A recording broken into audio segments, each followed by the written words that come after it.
Coach, they do a good job of tackling in the backfield in the sacks. How's your preparation gone this week to combat that? Yeah, no, really aggressive defense. Statistically, TFL sacks, forced fumbles, like they're one of the best in the country. And so it's a huge challenge, and it's fundamentals. It's pride in your blocking assignment, and it's understanding of the looks you get, what can come out of them, and then schematically we got to do good things to protect them. We got to be smart. You don't want to stand back there and drop back protection all day against what these guys do. They've done a great job. They've got good personnel. Their defensive ends are fun to watch. Their corners are playing at a high level.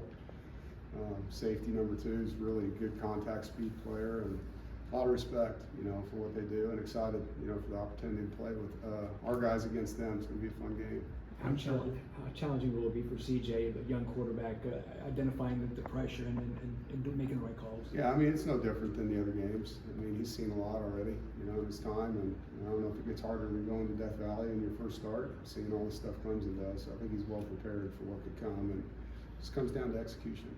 I'm sure you were aware of how Justin Jolie could be used, but as you go through the season and see how much of a mismatch he has, different than J-Sam obviously, but same kind of a mismatch. What is it like having that in the toolbox? He's kind of a blend, of Jalen Samuels and Kerry Angeline. The big receiving target tight end that you can have, but also a guy that can really run well once he touches it. So yeah, we're super excited about not only what he's done, but the improvements, and he's still got a lot of upside. Like there's a lot that he can continue to work on. He knows that. He was really a hard worker. Like that's one thing you like about Justin. He shows up every day and works really hard, and so he's dedicated to improving.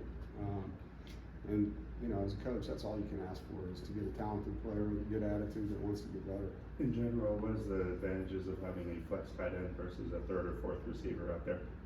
The blocking schemes, he's 250 pounds, so you can get him in the box and do different things with him, and a lot harder to do that with a 180 to 200 pound guy and expect him to hold up blocking defensive ends and outside linebackers. So the number of formations you can be in, where you have a tight end that can move around, you see it all over the NFL, versus 4 wides where it's 4 wides, it's just more versatility.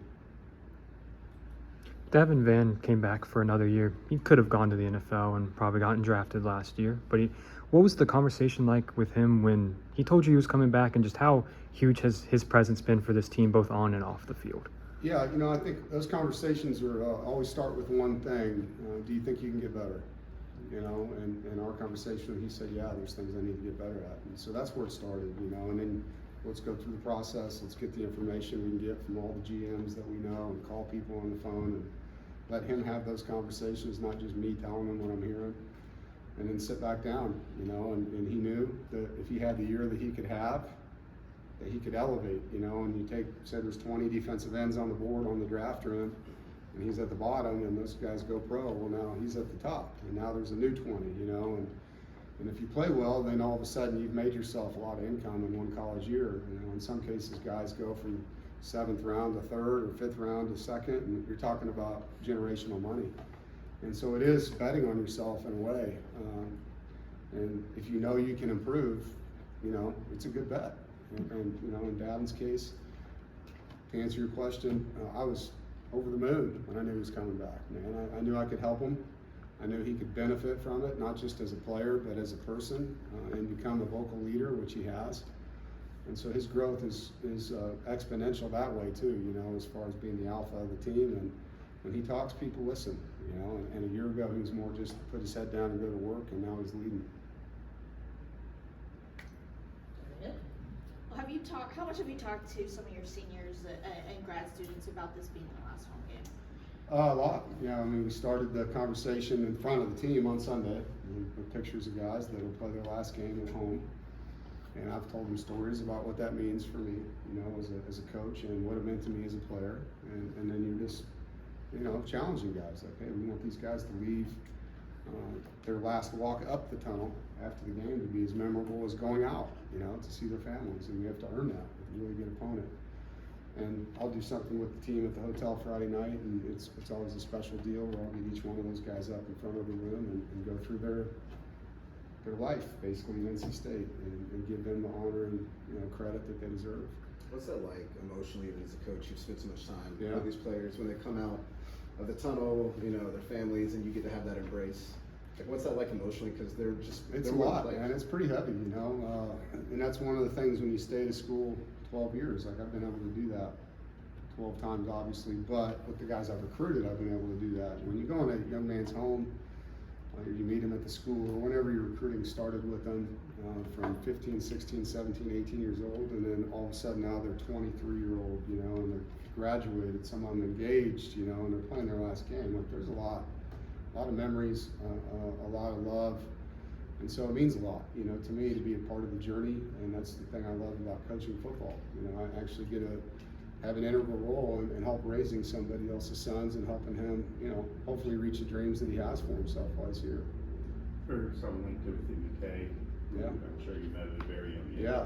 And he was obviously young when he enrolled here, but Eighth to grade. see 2 degrees later, or maybe 3 for all I know, everything that he's achieved and experienced at NC State after whatever age he was when you first met him. Yeah, 8th grade. I mean, he was in the room, you know, when his brother was being recruited here, and we kind of joked about it, like, I'll be back for you someday, and that's how it ended up. And he's done a lot here. He's played a ton of snaps, played a tackle, played a guard, been a really solid leader for our football team, works the way you want guys to work, and academically, I mean, he's one of the standards of how you become a student athlete, doing all those things in the classroom that he's done. How would you describe this class, playing your last game, just as a collective class going through NC State? You know, I don't know if I can put it in words. Each one of these groups is different, and at the same time, they resemble each other. You know, they're guys that have invested and have long stories that have ups and downs in them, you know, and they've overcome them and become better versions of themselves through adversity. There's a lot of pride in it for me in seeing that growth, and seeing, because I knew where he was, you know, and a lot of things that these guys go through aren't public things, you know, and so you see a senior that's smiling and crying on senior day. I see a guy that I knew since he was 14, you know, and how far he's come. And I remember the things he's been through and the great things that he's done. And so, you know, it's not like a eulogy. They're not passing away, but you certainly look at it almost like, you know, you're sitting there looking at their life going backwards a little bit as a coach. And this class, no different than the others. They poured a lot of work into our program, and you know, we're very thankful for that. How is it different, when you're celebrating guys who've been here 4, 5, 6 years, as opposed to some of the guys that, we're only here for one Yeah. season? It's different, yeah. I mean, I'm only however many years this thing's been going on into that, and but there's still solid things, like Jordan Waters and I went fishing together this summer, and spent a lot of time talking. I've gotten to know him very well and have great respect for him. Grayson and I are out there cracking jokes at each other today. Like, you build friendships with these guys that will sustain their college life, and some of them are deeper than others, as you know. Being with somebody for 3 days versus 4 years, it's what happens in the 3 days. You can have someone you're an acquaintance with for 4 years and someone you're a great friend with in 3 days. And so it's really about the things that happen and the time you're with them. And I do try to do that. I try to have as many, memories as I can with these guys. Is that good for everybody?